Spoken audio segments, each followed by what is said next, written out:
What's up, family? It is your host, Les Thomas, and I'm with StillwaterAmerica Podcast.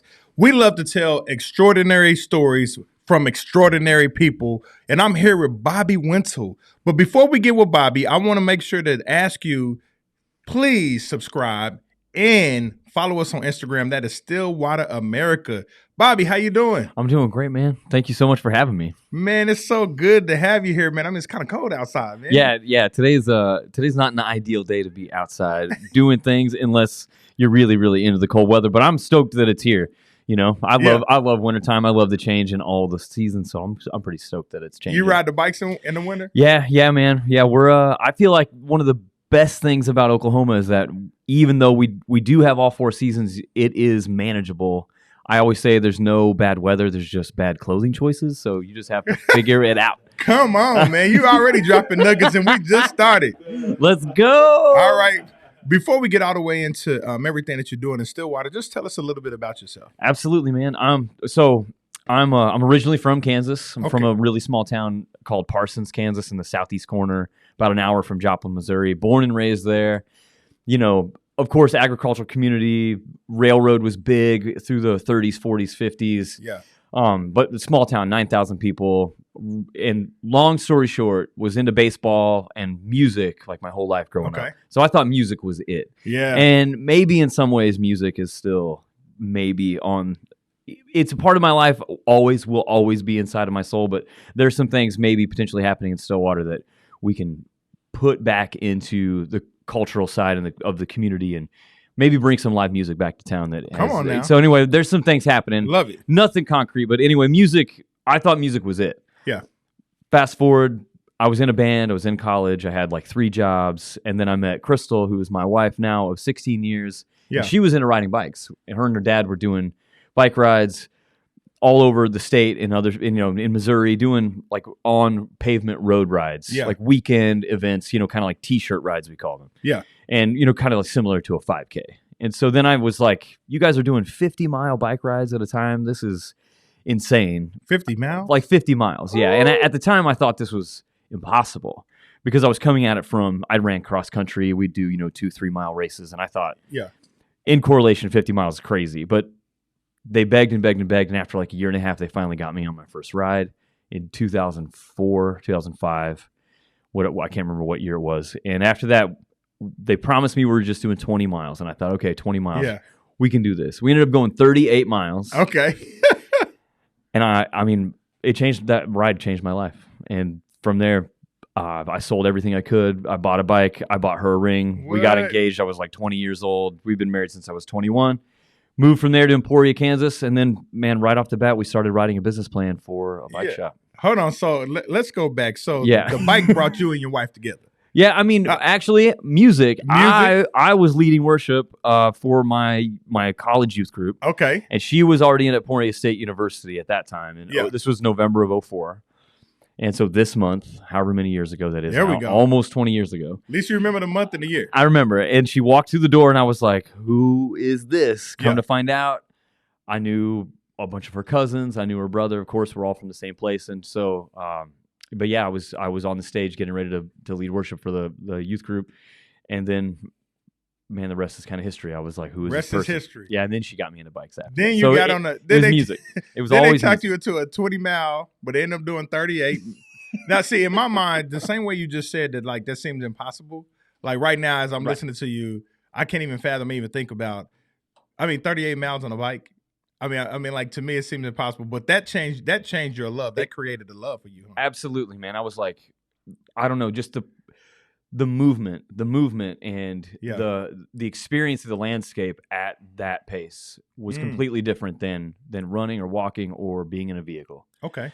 And something about it just clicked. It just clicked. Like, man, I can move through space and the countryside and our community and experience it and feel it and see it and smell it in a way that I never, ever had before. Come on. And it was me powering the vehicle. Yeah. And so it was the same way that music fires me on all cylinders, it was happening because of a bike. Yeah. So that same feeling, it just came in a different way. Pretty much. So you said y'all got married and then boom, y'all start writing a business plan. Yeah. Like, tell me about that. So 2008, I was done with college. Crystal had graduated too with her microbiology degree. So she was planning on becoming a physical therapist. Okay. And I had always thought, again, that music was the path. I'd been in a band. We got signed to a small label. We were touring nationally and left, but along the same vein of like working for myself. Like I knew that I was kind of unemployable even at like 18, 19. That like, man, I can't do pretty much what anybody wants me to do. I will succeed there, whatever. But like, whenever we see a need, we go for it, and we want to fill it. Yeah. And that need for me was always bringing people together. So whether it was promoting a show that we were playing, or I would put small shows on at like house shows in college in Emporia. Yeah. I knew that I was really good at getting people together. So no matter what we wanted to do from a business standpoint, we wanted it to be a place where people felt comfortable, where they felt encouraged, where they felt welcome, no matter who they were, no matter where they came from. And gotcha. so actually our business plan at first was a coffee shop. We were like, let's do a coffee shop. And then we were like, you know what? Coffee seems like oversaturated. It's done. It's happening everywhere. And let's not go in the food industry. So from the bike riding, I started to get really good at working on bikes because just like everything else, I dove in full gas. Yeah. And I was fixing all my friends' bikes in our basement. And then by 2008, we were like, all right, we love this brand, Trek Bicycles. So Trek Bicycles out of Madison, Wisconsin, Waterloo, small town outside of Madison. And we thought, hey, let's just call them and say that we know that we want to partner with this brand to start a shop. Yeah. Even though I'd never worked at a bike shop ever before in my life. Okay. Called them. Of course, I got a hold of the regional rep, Wade, who is still our rep today. Okay. And just said, hey, my name's Bobby. Like, you don't know me. I've seen you around, because he'd been in Emporia at the local Trek shop there that I eventually got a job at.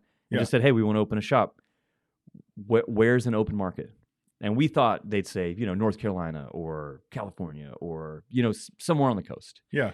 And the first thing out of his mouth was Stillwater, Oklahoma. Really? Yep. Did he ever say why? Oh, yeah. Division I school, right? Yep. OSU, big population of students, lots of overturn. At the time, it was in the top 10 fastest growing small cities under 100,000 in the U.S. Okay. On one of those national lists. And they had done all the demographic work, had done all the median age, medium income. They had everything set up to plug into a business plan. Yeah. And they were like, hey, we know there's an opportunity here. This is a wide open market for us. We have Tulsa and Oklahoma City covered, but we think that this is a point of opportunity. And of course, we were, like I said, 21 at the time, 22. And we were like, or maybe a little older than that, I guess, by 2008. And we thought, all right, cool, let's try it out. So for 3 years, we worked on our house. We flipped our house. I got a job at the bike shop, and we wrote this business plan with Stillwater in mind, and we only visited here one time. Okay, so to check it out. So check this out. So I want to hear this. So after he said Stillwater America, you worked for 3 years. So they had patience with you. Yeah. Right? So they had. They actually promised us that until we said that we were out, that they wouldn't give it. Wow. To someone else. Hey man, that's integrity. And at the time, it is, but also caveat, they already had an open account in town with Cooper's Bicycles, whose Cooper's Bicycle Center has been in Stillwater since 1929. Okay. And so Mary that owns that shop, I have all the respect for them in the world because they've been doing this for almost 100 years. Yeah. But they had every big brand at the time. So they had Specialized, Trek, and Gary Fisher, which are underneath one umbrella, and Giant Bicycles. So having brand presence within, one small shop of 1,000 square feet, Trek was looking for more of a commitment. Yeah. And so we were offering that at the time. And so, but again, yes, they did promise it to us, which was wild. And then 3 years down the road, like, we sold our house in less than 24 hours. We met Corey Williams, who is now doing a ton of development, owns the building that he just put Stone Cloud in. Okay. And now Hatch, early mood food, or like early morning mood food, I think is their tagline. He just bought the franchise for Hatch downtown, but his first ever commercial building was our first space at 712 South Main, and it was his first like foray into development downtown. Wow. And again, like all these things, man, they just so you made a decision to take that opportunity and you said y'all came to Stillwater once. One time. Wow. And it was terrifying, man. I was like, because in my mind, for a D1 school town, my experience was with Lawrence, Kansas, right? Have you been to Lawrence? Oh, yeah, I have. Yeah. Yeah, and like Mass Street, downtown, it's a whole different ballgame. It is. And so we were kind of like, dude, is this kind of a joke? Like, because it looked a little small. Yeah, we were like, is there another downtown? Like, are we missing something? Yeah. And then we realized that we weren't. And then for me, instead of that being a deterrent or scaring us, I thought, well, man, downtown needs vibrancy. It needs connection. It needs a place of community gathering. And so we decided to go for it anyway. Love it. So what date or what month and year did y'all open up? We moved down September 1st of 2011, and then we got the shop open October 27th.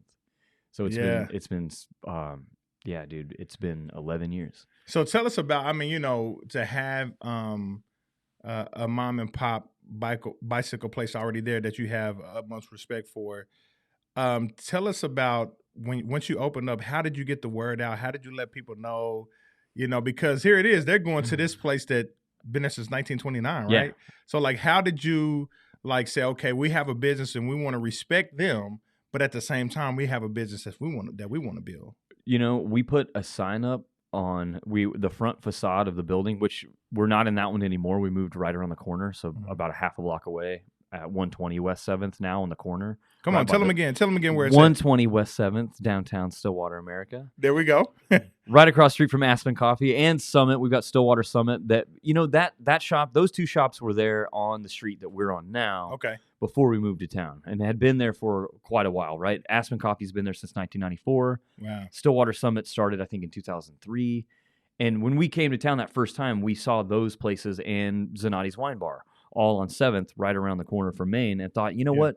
If these businesses are doing it and sustaining here, then why not? Why can't our shop work? Not? And then as far as advertising went, man, like we nailed a vinyl sign to the outside of our building. And when Crystal and I were inside building, all of our first order of bikes were like 41 bikes. And all these racks, and we were doing we were building bikes, we were building all the displays, getting everything ready, getting the point of sale set up. Yeah. And people were just driving by and seeing the sign, and not knocking the door down, but basically. Really? And dude, we didn't spend a dime on advertising. And actually, we haven't spent almost any money on traditional, legit advertising since we opened the doors. Wow. We've relied fully on huge. Social media. Word of mouth, all that. Website presence, doing events, being engaged in the community. Yeah. So we started we're not doing it currently anymore since the pandemic, unfortunately, but for 8 years we had a Friday night social every Friday from 5 to 7 or 8 p.m. That was just BYOB, bring your favorite beverage. People started bringing snacks, and there would be certain times where we'd have 40 to 50 people on a Friday night with no advertising. Well, see, that's one of the benefits of it being a small town. Yes. Like, you got your pros and cons, but with it being a small town, community is like a little easier to build. Yep.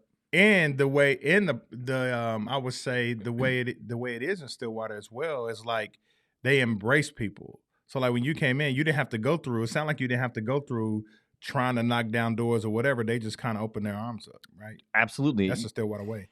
I totally think it is. I think that they were desperately in need and in want of a place to gather, and then also a place to get their bikes fixed and feel like they're a part of something that's vibrant and happening and moving. And so then we brought the idea to town of riding on dirt roads, honestly. And like there weren't very many people doing that at the time. But we came to town with an idea to check out the dirt roads as soon as we could. Yeah. And dude, little did we know that they're world class. So that's the birth of Mid-South. Yeah. So let's talk about that, man. Let's dive into that. Absolutely. So to back up a little bit, in Emporia, the year we moved to Emporia, that I moved up there, Crystal was already there, was 2006. And at the time, there was a race called DK200. It's called Unbound Gravel now. Yeah. Right now, Unbound Gravel is the, no joke, no pun intended, the Super Bowl of gravel events. Really? On planet Earth, not in the U.S., period. Period, okay. Period. They have 4,000 participants now. At the year one, they had 36. Wow. And it was only 200 miles. 200 miles, all gravel, no support, one day. You said only 200 miles? Yep, that was all they had at first. The first year was a 200-mile event, and that's still the premiere. Okay, is the 200-mile event, and now we've got people coming, dude. Yeah, I've done it 3 times. Yeah, I've finished every time. Yeah, my fastest time was on a tandem with Crystal. Actually, Crystal and I did it in 2014 on a tandem, and we did it in 15 hours and 47 minutes. And I think it was probably the best day of our marriage, to be honest. Really? Wow. I don't know if that's he's like, yeah, let's not drop a pin there. Let's keep going. We don't have to talk about that. Yeah. But it was incredible. So I mean, the event, we watched the event grow up until the time we left, and by the time we moved, DK 200 was they had a 100-mile option and the 200-mile option in June. It's always the weekend after Memorial Day weekend, and so early, it's early summer, and they had I think at that time they had like 1,000 people signing up back in 2011. Yeah. So in my brain, I was looking at the calendar as a whole, and there was nothing in early spring that was shorter, 100-mile distance, to keep people trained up through the wintertime. Okay. So my idea was if you're ready for 100 in March, you'd be ready for 100 in June, or for 200 in June, or well on your way to being prepared.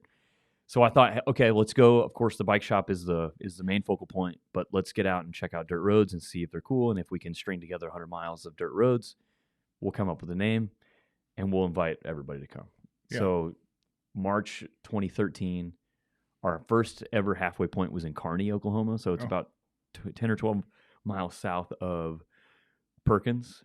And the roads down there are crazy, man. There's, the red dirt is in every direction from Stillwater. The it's sandy, it's wild, it's rutted. Yeah. Perfect. Yeah, it's perfect. So anyway, we had 121 people from 9 states in Canada the first time. The first. Yep. 121. Yep. Wow. And then I won't bore you with all the numbers all the way throughout, but we started by year 4, we were selling out over 1,200 people in minutes. Come on. And then in 2019, at the end of 2019, when we opened registration for 2020, we sold out 3,250 spots in 6 minutes. And there were 5,500 people on the website trying to get into the race. 6 minutes. Yeah, in credit card processing time. We crashed the site multiple times. It was That's a good thing. Yeah. That's a good. I could tell in your face you was like, I'm proud of that moment. We crashed the site. We were popping bottles of champagne at 8:00 in the morning. That's cool. Hey, so here's the thing. So, man, I mean, not only did you create something that Stillwater didn't have, but you also, that's bringing revenue to the city. 100%. I mean, because, you're talking about hotels, all kind of things. I mean, food, restaurants. So they loving you during that time. I think so. Come on now. Yeah, man. And so right now we've decided to dial it back a little bit. And so right now we're at 2,500 for the coming year. 2,500 is a lot, though. It's not like that's 200. And that's without all of our sponsors and like without all the, there's some pros that ask, to get in after things are done because they don't have their schedules kind of figured out for the year yet, and we don't have all of our sponsorships set. So we'll have over 2,500 participants for 2023. And when is that? And it's March. We call it a weekend endurance festival. So we're doing live music. We've got a beer can release party at Iron Monk on that Thursday. Come on the 9th. They've been working with us for the past 8 years to do a custom beer just for the event that we get to design the can for. We get to help can it. We get to help put the hops into the brew. It's so sick. So shout out to Iron Monk, man. They've been a great partner for a long time. So March 9th is the beer can release party. We've added in a 50K ultra marathon foot race. So we have a 31-mile gravel foot race on Friday. And we also have the double, so you can run the 50K on Friday and then line up and ride 100 miles and race on Saturday. So is that possible? 100%. We have 175 people signed up for that right now. To do both. Hold on. Okay, so here's the thing. Let's have a little class 101 real quick for someone like me who know nothing about running or being on a bike. So it's possible for you to... how far on Friday? 50K. So 50 kilometers is 31 miles. Not a 5K. See, I hear 5K all the time. Yeah, it's a 5K 10 times. And then the next day, on the bike is 100 miles. Right now, The course is going to Perry again, which I have not announced that anywhere. It's actually not. It's not public yet, but we've never returned to a halfway point town before. We've done Perry in the past. We've done Guthrie in the past. We do the same course every 2 years. So this is the first time we're returning to a town, and right now the 100-mile course is at 101 miles and has over 6,000 feet of climbing. Come on, man. Yeah. So 6,000 feet of gain and 6,000 feet of descent from point to point. So what does it take, just, real quick, what does it take for a person to get in shape to be able to do 100K? The bike side, if you're just doing the 100-mile bike, like, it's doable. Seriously, I know this sounds crazy, but it's doable for anybody, even within a couple months. Like, from zero, I mean, we call it, like, from the couch, right? Like, you can come from the couch, get a bike, start doing the rides, and basically you never have to do the distance that you're training to do. We say, even 2/3 of the distance would be enough, but even if you were able to, like, in the next 6 weeks, you worked up from 0 to 50 miles. Okay. The week after that, you could do a 100-mile ride. It would hurt very bad. Yeah. Your body would be very, very upset. Yeah. But you could do it. You could do it. You can coast on a bike. Now, the running side, I don't know anything about the running side. Yeah, I got you. I'm not a runner. I used to way back in the day. I'm trying to get myself to the place where I could potentially do the double, because I hate putting on an event that I physically can't do myself. That's what I'm about to ask. Do you participate yourself? I don't. So actually what I do, I'm at the finish line for every single participant. I think that's important too. And I have been since year one. Yeah. Yeah, I mean, like, I definitely understand not participating. I mean, because if you're putting it on, you need to be available, right? Yep. If something goes wrong, if something goes right, the amazing, they need to celebrate at the end, everything. It's all about, for me, what my position within being race director and owner of the event is, like, it is exactly that. It is making sure that everyone that's there, top to bottom, but mainly, like, this entire thing is about the participant. The participant is, they are the customer. They are the ones that are paying for everything to exist and to happen. And I want them to have the best experience possible. So cool. Anyway, dude, it's kind of crazy, and I don't want it to sound like a marketing ploy by any means. But people need to know what people need to know. But I've hugged every single finisher since year one at the finish line, and so this year we ended up having 1,700 actually show up out of the 2,500 because the weather was bad. It snowed on Sunday. Yeah, we'd never had snow during the 50K before. Yeah. But anyway, so I gave, I don't know, I maybe like 4,000, 5,000 hugs over the weekend. It was out of control, dude. My shoulder, my traps, like, my arms were like this. Who would think that hugging would, like... It broke me. Come on, man. You might have said it. Here's the thing. But it was amazing. But here's the thing. I got a question for you. Like, just... Have you ever looked at the Guinness Book of World Record to see? Yep, we have. Okay, you did look. Yeah. Okay, there we go. Yeah. I'm about to say, that's a lot of people. Actually, Visit Stillwater had an idea. They were like, yo, we should see what it is. And in a 24-hour period, I think it's like individual hugs of different human beings. It's like 9,000 people in a 24-hour period.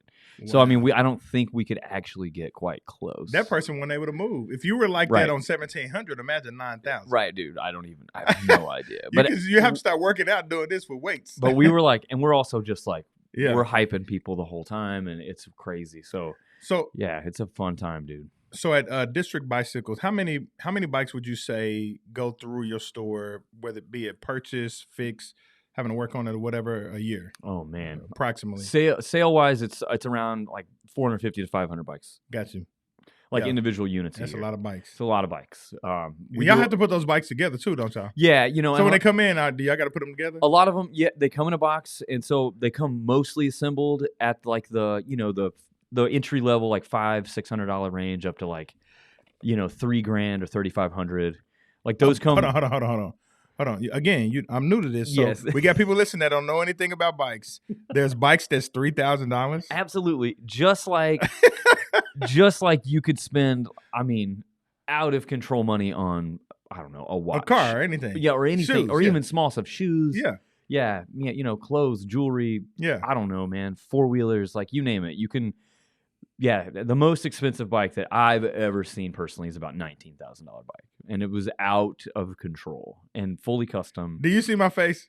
It's out of control. For the people that's listening, you can't see my face, but my mouth is literally on the floor, like hearing how much a bike can cost. So is there a vastly different, like, is there a huge difference? Can you tell the difference between a bike that's $500 and $3,000? Absolutely. Oh, wow. And then again, from 3 to 8, and then from 8 to 12. Come on. And I'll be honest, like, and again, we're not to brag at all or anything, but we work with a company out of Steamboat Springs, Colorado called Moots Cycles. Yeah. Moots has been handmade one at a time in Steamboat Springs in the U.S. since 1981. And they did steel for a long time, but in 1989 they went exclusively to titanium. Okay. And they also get their titanium from a mill in the Pacific Northwest. Yeah. So it's U.S. derived titanium made here by hand, one at a time. And those bikes, when we sell those, they're the cheapest ones normally about $10,000. Well, all I gotta say is, for everyone listening, if you want to meet me at District Bicycles and get me a bike after this interview, I would love to meet you there. Hey, that's really cool. And let's shift gears a little bit. Man, tell us what it's like to be in Stillwater. Tell us, like, what do you love about Stillwater? You can even name your favorite place to eat, hang out, anything. Tell me what you love about Stillwater. Man, I love Stillwater so much because there is movement and there is turnover of people, right? Like it's never quite year over year ever the same. And I feel like relationships are really, we cherish them not more because they change so often, but almost, right? Like, we get professors in, or we get new people into the community through the university, and students, of course. And a lot of times there's an expiration date on that time. Yeah. And of course it's the people, man. Like it's the people. It's the place is only truly the place that it is for a community's sake because of the people that make it up. And so those other people, the cornerstones, like the people that are in the community for the long haul, some of my best friends, man, they'll do anything for you. And I know that's super cliche to say of a small town. No, I love it. But it's true. Yeah. It's true. My favorite place to eat right now, so Don Pabil taco truck right off Western and 6th. There's a little taco truck. Don Pabil pork, their Pibble pork tacos are out of control. Really? Yeah. I'm going to have to try it out. They're out of control. I haven't had them. You definitely should. And then there's a new ramen spot 2 blocks down from District called Devoted that's in the back of C&M Asian Market. And I think it's the best ramen maybe I've had in anywhere Devoted in the United States. Man, I had it for lunch I'm not today. in Stillwater I'm there almost. I'm right now, when school is in, I'm there every week, and I've never heard of Devoted. Yep. Okay, cool. Shout out to Devoted, man. Devoted. So good. Had it for lunch today. Have it for lunch too often. It's Come on. Fantastic. And then Stone Cloud, man. Stone Cloud is a brand new spot 2 blocks the other direction, south of the shop. And they have a huge outdoor space. Wednesday nights, we're doing a group ride, and the running community, the Stillwater Trail and Road Runner crew are doing a 2 to 4 mile group run on Wednesday nights.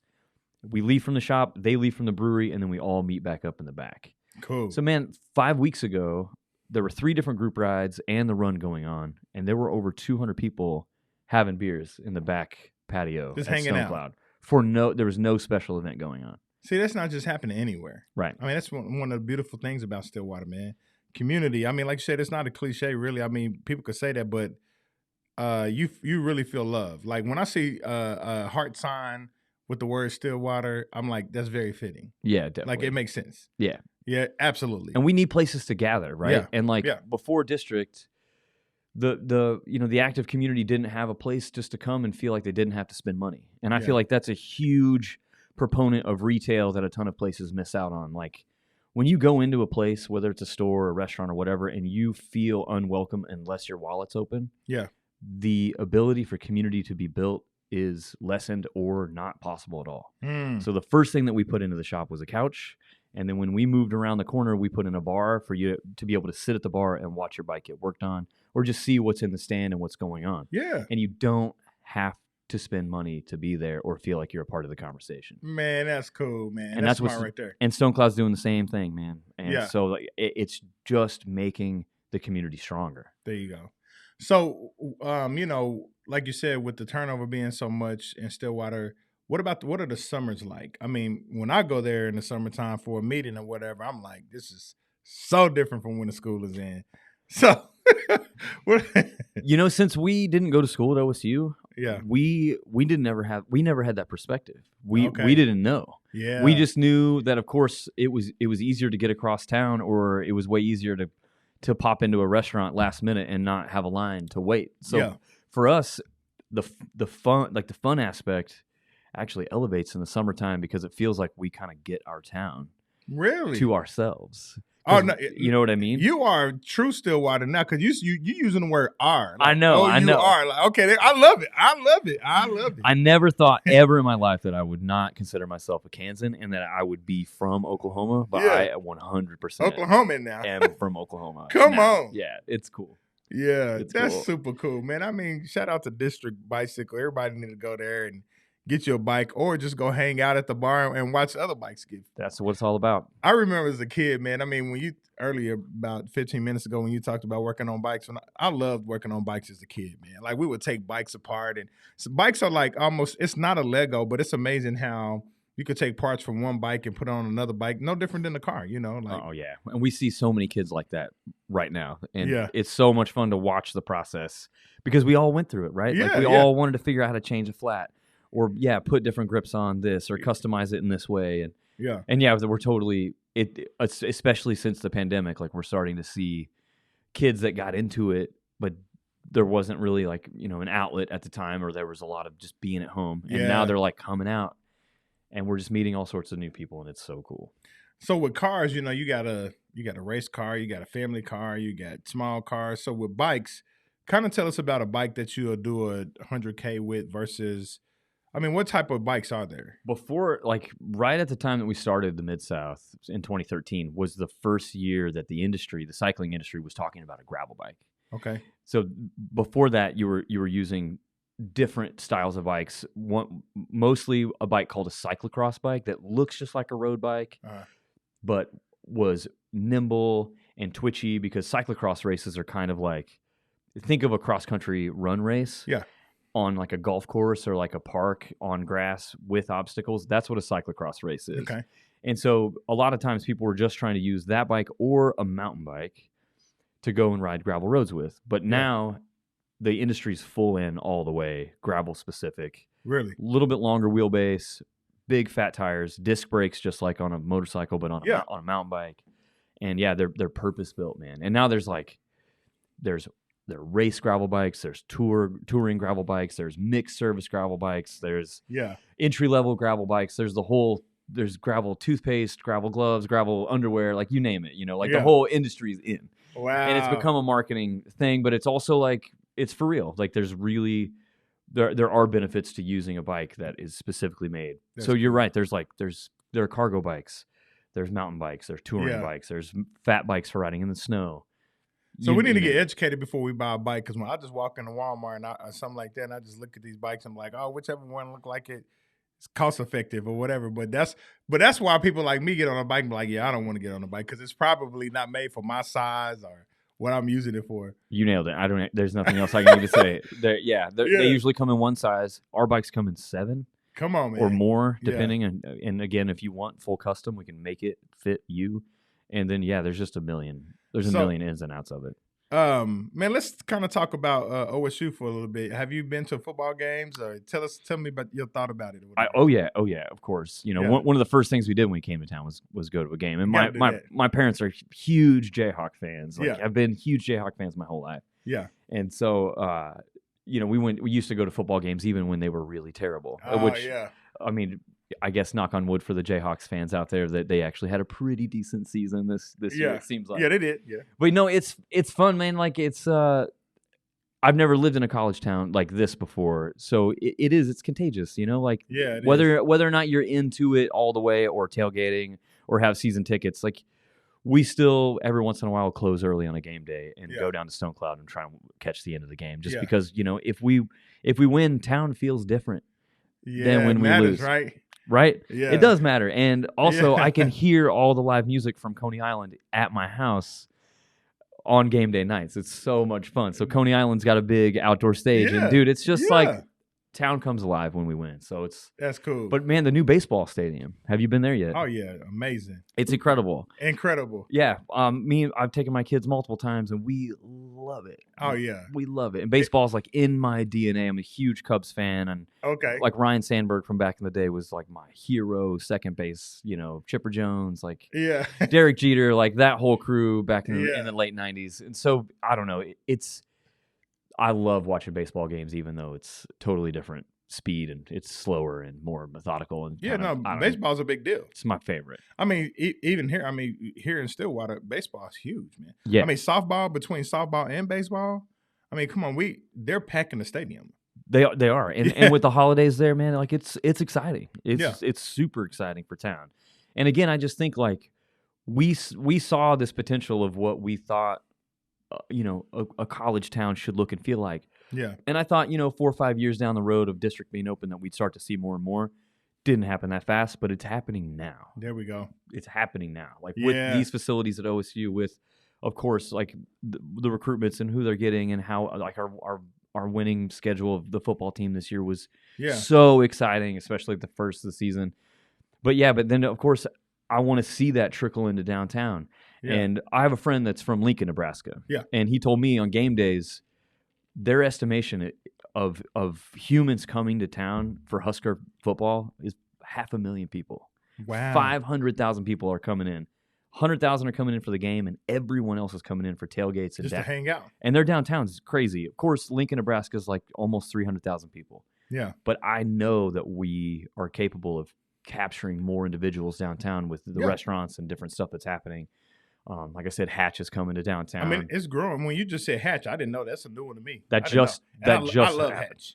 We do too, and we can't believe it. So Corey Williams, again, he bought Mike's Novelties, this little shop on the roundabout in South Downtown. Yeah. And the projected open date for Hatch in downtown is in June of this summer. Cool, man. Well, man, it's been an amazing time and an honor to hang out with you, Bobby, man. And let the listeners know, how can they stay in touch with you?